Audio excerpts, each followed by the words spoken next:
hapo unioshe mkono nione, ungeweza kuona jinsi ninavyozungumza. Hebu tusomee katika tafsiri yetu tuliyozoea. Moyo huwa mdanganyifu kuliko vitu vyote. Moyo huwa mdanganyifu kuliko vitu vyote. Una ugonjwa wa kufisha. Una ugonjwa wa kuua. Nani awezaye kujua? Nani awezaye kujua? Mimi Bwana na uchunguza moyo. Na vijaribu viuno, hata kumpa kila mtu kiasi cha njia zake. Unaona, moyo wa mwanadamu una ugonjwa wa kuua.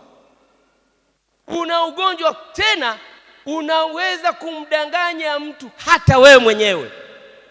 Wewe mwenyewe moyo unakudanganya. Na ndio maana saa zingine unajibariki, unajiona kwamba unaenda mbinguni wakati huendi. Na moyo unakudanganya, wewe uko sawa, hata hii dhambi sio kubwa sana. Hii hata kwanza nani atajua? Uko mbali hapa, unaweza kufanya kidogo, hata kuzini kidogo sio mbaya. Mara moja hata kidogo, kwani hii ni mbaya gani? Moyo kudanganya. Moyo una ugonjwa wa kufisha. Bwana huwa anaujaribu moyo. Kwa unaweza kuona kuna yale magonjwa ya kiroho. Katika utangulizi wangu, Mungu ametuita ili tuingie kwenye ufalme wake. Huo unaitwa wito mtakatifu. Wale wote ambao tumeokoka hapa tumeitwa na Bwana wito mtakatifu, tuishi maisha matakatifu, twende mbinguni. Huu unaitwa wito mtakatifu. Wote waliookoka wameitwa wito mtakatifu. Lakini pia Mungu ametuita ili tufanye kazi kwenye shamba lake, katika huduma mbalimbali, ikiwa ni pamoja na huduma ya uongozi. Swali: je, utafaulu? Utafaulu? Mungu ametuita sawa, wito mtakatifu, lakini pia Mungu ametuita tufanye kazi kwenye shamba lake katika huduma mbalimbali. Na wengine tumeitwa kwenye huduma za uongozi, wazee wa kanisa, mashemasi, viongozi wa idara. Swali: je, utafaulu? Hili ni swala la kujiuliza. Utafaulu? Unajua, kwa sehemu kubwa kufaulu kwako kunategemea na wewe mwenyewe. Kufaulu kwako kunategemeana na wewe mwenyewe. Ukiangalia neno la Mungu linasema kwenye kitabu kile cha Mithali, ile mstari sura ya 16 mstari wa kwanza, neno linasema hivi: maandalizi ya moyo ni ya mwanadamu, lakini jawabu la ulimi utoka kwa Bwana. Je, utafaulu? Maana maandalizi ya moyo ni ya mwanadamu. Kwa lugha nyingine, Mungu anatutaka sana tufahamu hali ya mioyo yetu jinsi ilivyo. Mungu anatutaka ufahamu moyo wako jinsi ulivyo. Sasa Mungu hawezi kuambia mwanangu nipe moyo wako kama hajui unaujua moyo wako. Je, tutafaulu? Kufaulu kwako kunasema wewe mwenyewe lazima ujitahidi kujua hali ya moyo wako jinsi ulivyo. Unajua, ngoja sikiliza. Dunia hii tunaishi inazungukwa na mambo mengi sana ambayo Mungu ameyapiga marufuku katika maisha ya watu waliookoka.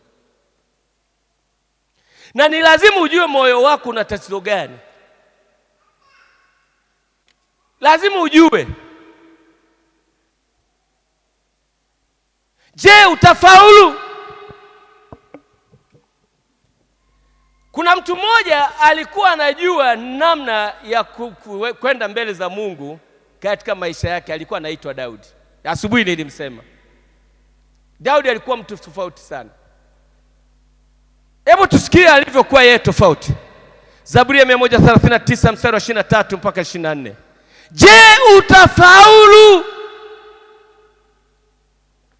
Kwa sehemu kufaulu kwako kutategemeana na wewe mwenyewe. Sijui kama unaujua moyo wako. Unajuaga tu ukiwa na pressure ndio unajua unaenda hospitalini. Umewahi kujua kwamba unaweza kuwa na pressure ya kiroho? Ukiwa unaumwa ugonjwa fulani unaenda hospitalini. Je, umewahi kwenda kwa Yesu? Hebu tusikie Daudi alivyosema yeye. 139 mstari wa ngapi? Mstari wa 23 na 24. 23 na 24 nasema, Mungu unichunguze. Mungu unichunguze. Kwa nini? Endelea. Ujue moyo wangu. Ujue moyo wangu. Unijaribu. Uyajue mawazo yangu. Uone kama iko njia iletayo majuto ndani yangu. Ukaniongoze katika njia ya milele. Unichunguze Bwana, nichunguze moyo wangu. Kwa nini? Najua moyo ni mdanganyifu. Unaweza kumenidanganya, nichunguze wewe. Watu wengine hapa mnajichunguzaga tu wenyewe, unajibariki bariki kwa sababu umenena kwa lugha sana, basi unadhani kwamba hapa mimi niko na Yesu. Wengine mkitoa pepo mmoja unafikiri sasa una Yesu. Ngoja nikwambie. Kuna watu Mungu aliwahi kuwatia moyo, akawapa miujiza 3, alafu Mungu akatokea akaamua waue. Unajua Mungu anaweza kukutia moyo ukafanya miujiza hata 2 hivi, alafu akakuua. Kuna mtu mmoja alikuwa anaitwa Musa. Hebu tuende katika kitabu kile cha Kutoka sura ya 4 mstari ule nafikiri uanzia mstari wa 18, kitu kama hicho, lakini hata kule mstari wa 24. Musa, hakuna mtu ambaye Mungu amejisifia kama Musa. Musa hata ilifika mahala yeye ndiye mwanadamu pekee aliwahi kuona sura ya Mungu, ijapokuwa aliona huku kwa mgongoni tu.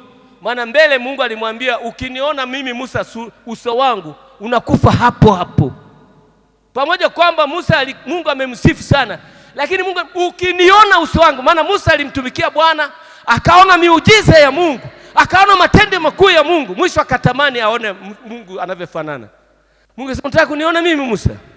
Ukiniona tu ndio siku hiyo umekufa kabisa, hutakuwepo tena duniani. Huyo ndio Mungu ambaye tunamwabudu. Kama Musa alikuwa anaweza kwenda mlimani akakaa siku 40, akitoka mpaka Wayahudi wanashindwa kumwangalia. Sasa mimi na wewe ambaye hata tujawahi kuona sura ya Mungu, alafu unaleta mchezo hapo, wewe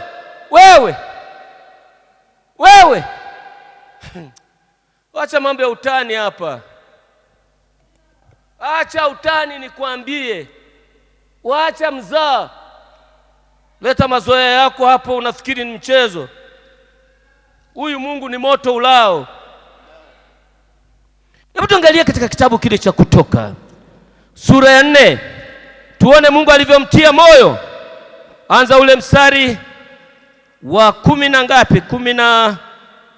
18 nafikiri hapo. Basi Musa 4:18 nasema, basi Musa akaenda na kurejea kwa Yethro mkewe na kumwambia, nipe ruhusa niende na kusihi niwarudie hao ndugu zangu walioko Misri, nipate kuwaona kwamba wako hai hata sasa. Yethro akamwambia Musa, haya, nenda kwa amani.